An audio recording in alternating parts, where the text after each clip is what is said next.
bom dia, boa tarde, boa noite, bem-vindo ao Pode Animar.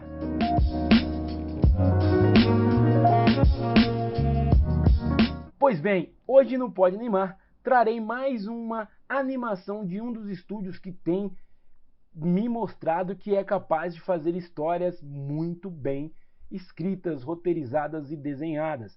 É mais uma história do estúdio Cartoon Saloon. Sim, o Cartoon Saloon já foi aqui, uma das suas animações já foram indicadas para vocês, que é a Ganha-Pão, a história da menina afegã que vive sobre o estado do Talibã e que tem que trabalhar para ajudar a família depois que o pai é preso injustamente. Não vou contar mais nada sobre isso não. Se você quiser, vai lá e pega essa indicação e fica sabendo um pouco mais da história.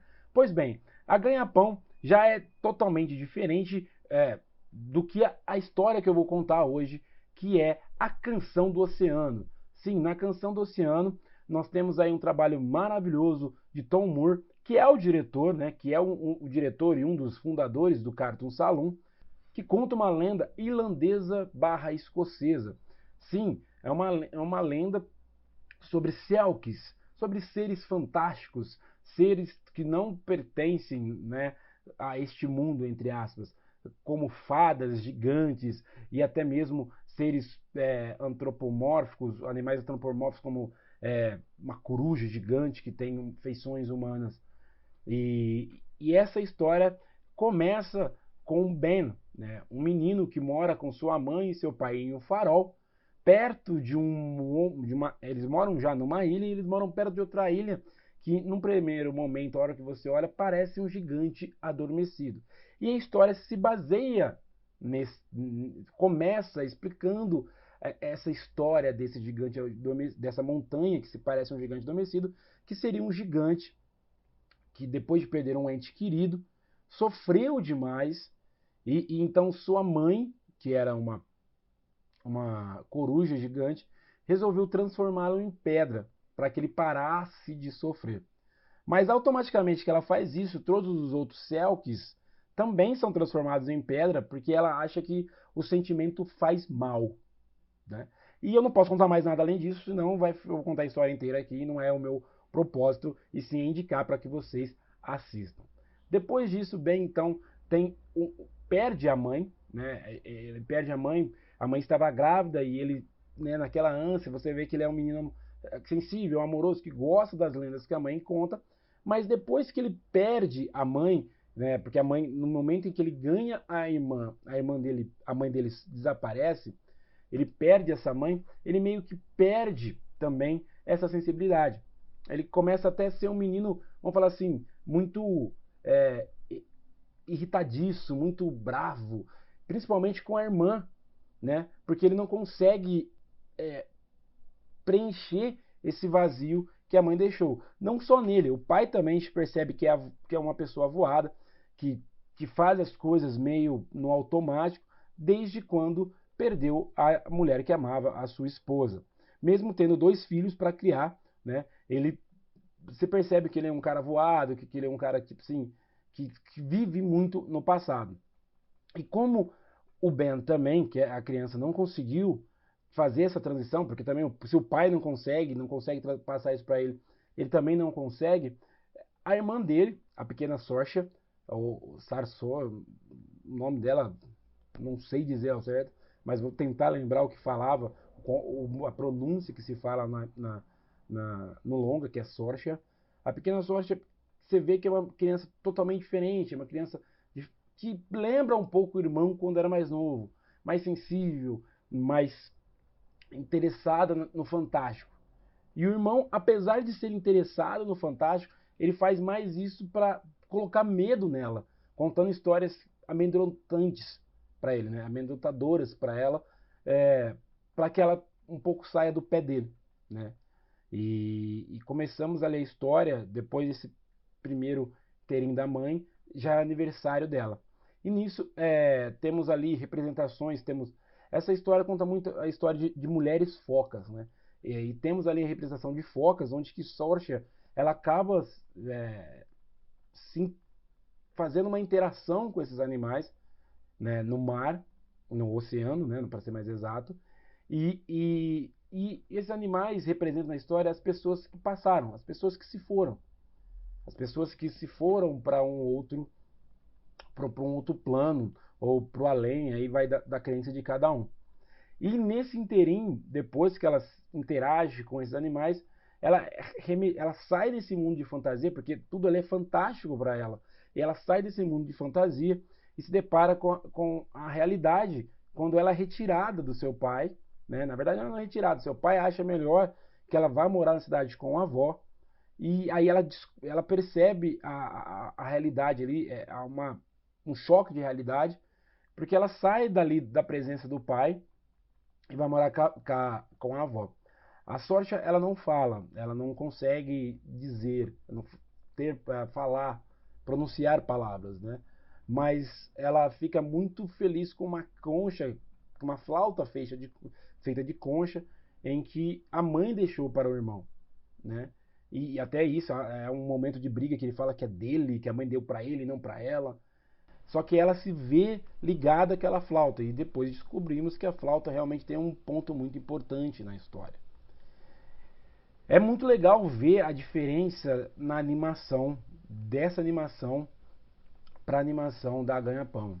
Na Ganha-Pão a gente tem cores mais ocres, mais, vamos falar assim, sóbrias, um tom, uma paleta de cores mais sóbria. Nessa, a gente tem até momentos de sobriedade, principalmente na mudança de local, quando ela sai ali, né, porque ela mora numa ilha, como eu disse, num farol. Quando ela sai do farol e vai para a cidade, você vê a diferença, né, porque ela vai transitando por momentos, fazendas, tudo, até chegar na cidade. Você vê que a cidade ela traz uma sobriedade na cor, porque ela é escura, ela é densa. Escura não, ela é cinza, ela é densa. E essa separação de cores eu acho muito interessante que o Cartoon Saloon faz, porque ele fez um pouco na Ganha-Pão. Na Ganha-Pão, na hora que ela conta a história por irmão, porque tem uma história andando junto, né? Assista lá pra ver, pô, né? Tem uma história andando junto, você vê as cores. Aqui não, as cores são usadas para separar os momentos. Separar os momentos em que onde que a sobriedade é necessária e onde que a fantasia entra. Mais uma vez, em tese eles fazem a mesma coisa. Eles separam a realidade da fantasia. Apesar que nesta história a fantasia faz parte da realidade. É uma história em que eles se preocuparam, tanto o Tom Moore quanto o Will Collins, eles se preocuparam em fazer uma história para crianças, mas que traz assuntos que são tratados de uma maneira muito interessante.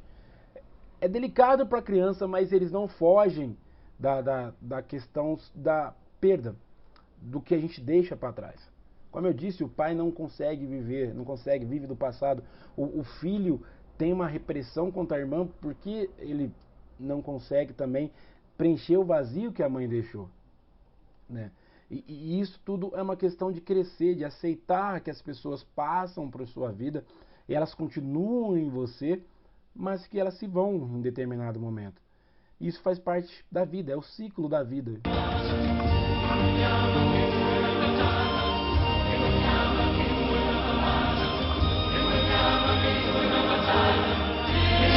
O ciclo sem fim.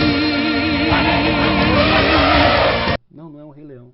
The Circle of Life. Não é o Rei Leão, não. Né? Mas é o ciclo da vida. É isso que acontece. E apesar de ser uma lenda, né, e apesar de ele ser feito baseado numa lenda, é muito interessante essa história.